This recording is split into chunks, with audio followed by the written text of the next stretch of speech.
Aldi supermerkatu kateak denda berri bat inauguratu du gaur Gernika Lumon Amunaga industrialdean. Kateak udalerri honetan duen lehen denda da.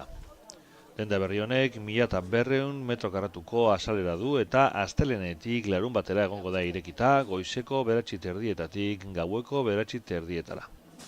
Gernika Lumon ireki duten denda honekin Aldik 10 denda ditu Euskadin, horietatik 7 Bizkaian.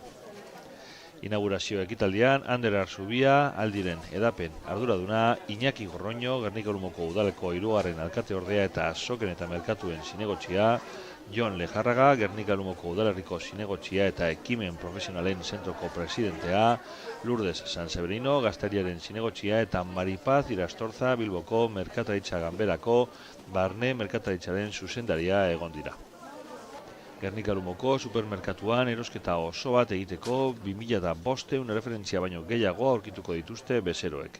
Produktu freskoak, ontxiratutakoak, eskualdekoak eta 200 produktu ekologiko baino gehiago. Bestalde, drogerian, higienean eta basarrean eskaintza zabala du ere Aldi supermerkatu kateak Gernika Lumon ireki duen denda berri honetan.